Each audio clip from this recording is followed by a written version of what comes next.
they felt they would have had to win against Everton at home, certainly after dropping points last weekend as well. Let's talk about this open play issue then, if indeed it is an issue. They haven't scored from open play in the last 3 Premier League games. That's 5.5 hours.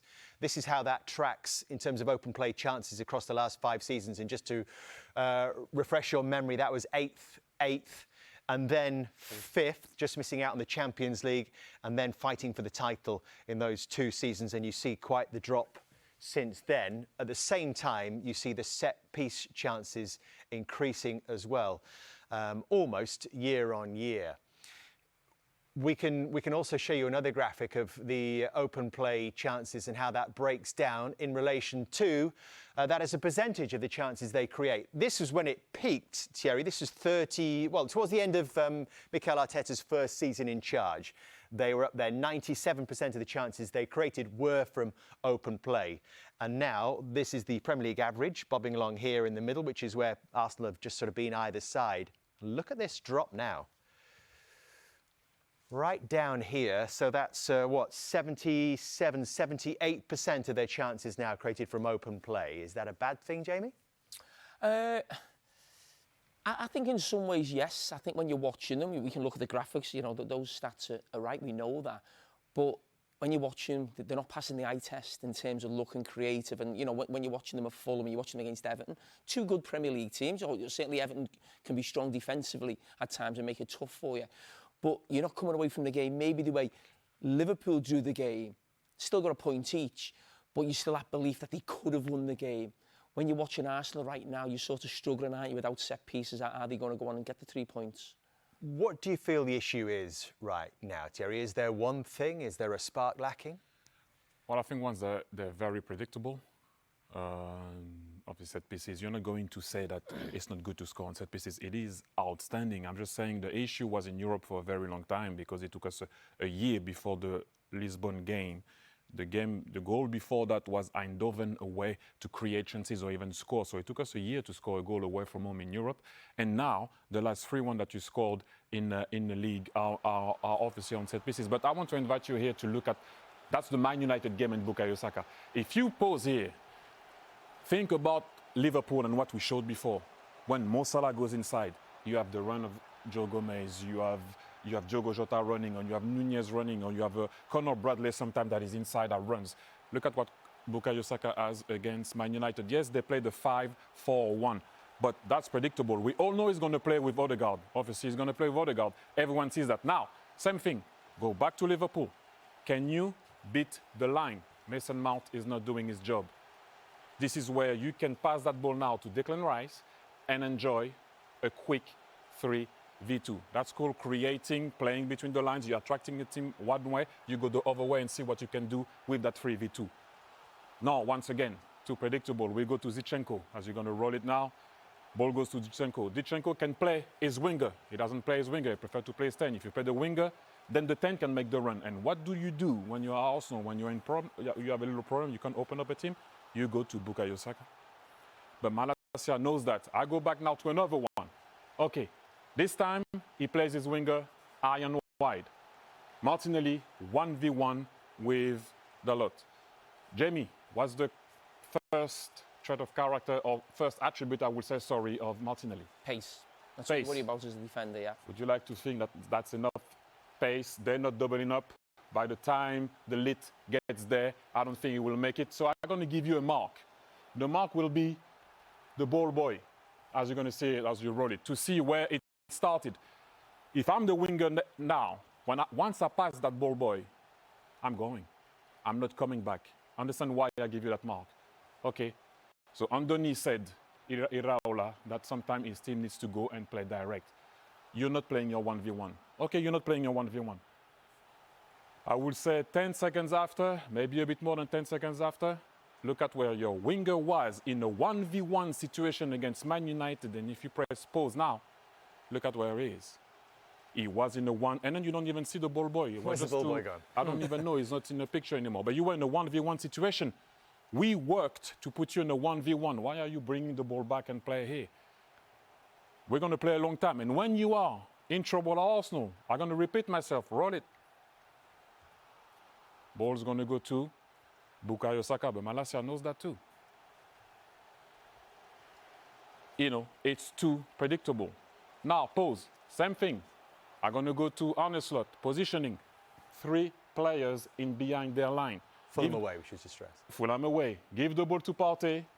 Give it to Bukayo Saka and try to see if you can enjoy, if you take those guys away, a 3v2 quickly on the side. No, your 9 rolls out. Not your 10. Your 9 rolls out. And if you pose it here, Jamie, would you have liked to play here?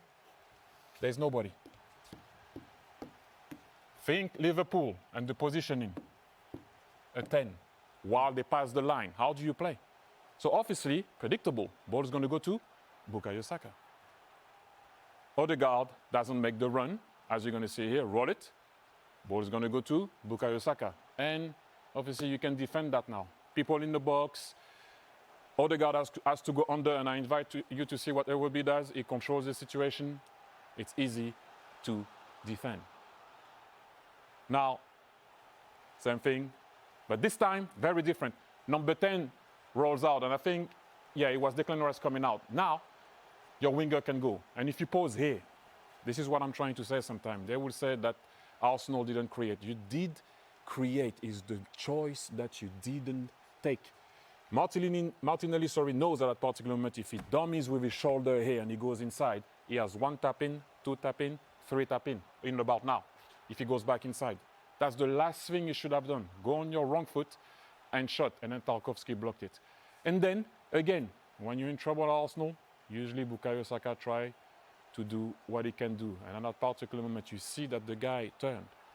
Can you make a run once again? No, they're staying under. Bukayo is going, trying to beat everybody, but he cannot do it, as we all know, and the ball is going to be lost. And that's, for me, an issue right now that is... This is quite it's palpable. You know, when you watch the game, and when you watch Arsenal, you watch it and you're like, the only way right now it looks like we might be scoring is on the set piece. We beat Man United on the first one, the first clips that we showed, but we didn't create a lot. But Thierry, we're basically saying the right-hand side, we look at these stats here now. Now, when you talk about the left-hand side, are you talking about that being a coaching problem or there's a lack of quality? No, I don't think that there is a coaching problem. I just think that right now, the way the team is set up is kind of weird, because when you play, okay, let's put it out there. It's not easy to play a team that's never going to jump. Nobody jumps at Arsenal anymore. Monaco tried. You see the result. So nobody's going to come and jump at Arsenal. They play that 5-4-1 or 5-3-2 or 4-4-2 tight, not jumping. But if you don't have bodies in between the lines to create decoys, it's going to be very difficult if you only give the ball to your winger on the right or on the left. And if that winger on the left also is not beating people, you're like this, playing on the right. So what this is telling us, just to pick up on what Jamie was saying, that the pitch is split into 3/3, right, left and centre, and Arsenal have the biggest dependency of any team down a particular third. 45% of their attacks are down that right-hand side, as Bukayo Saka, which you've been talking about, Thierry. It suggests they are the most predictable team in the league right now. Is that a team that can win the Premier League? A lot of things need to change, you know, in order to win the Premier League. And it's in the title. You said the word winning the Premier League. When I see Liverpool play, it looks like they're trying to win it. I see other teams play, they look like, let's not lose it. Understand what I'm saying, obviously, so to speak. But when I see Liverpool play against Fulham with 10 men, how can you send 5 bodies in between lines and have a way of trying to create decoys or create opportunities? Same thing, people were waiting for you also.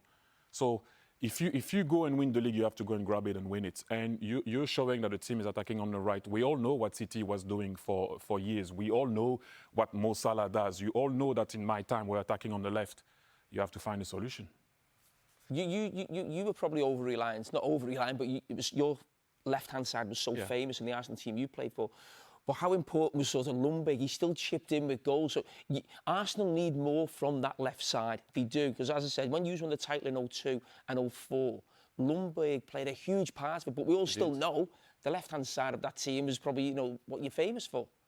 Yeah, but for me, it is right, because you're going to talk about the team, the side of the team that was decisive and was making a difference, but they were helping also on the other side. It has to be a team effort. And we talked about it. I always say, it's not because you score goals that you're going to win, that one man's going to score a lot of goals. Everybody needs to score and be important. Like we used to create, Freddie used to make that Freddie Lundberg run in between lines and score. So this is what it is. When you want to be champion or you want to find a way, this is what's happening to Man City right now. People adapt to what you do. What are you going to bring the year after and the year after? So set pieces are coming, but don't go away from what you were and what you were creating before. Well, let's talk about City. I think that adds to the frustration, doesn't it, for Arsenal fans right now, that maybe they sense this was their opportunity with City struggling as badly as they are. But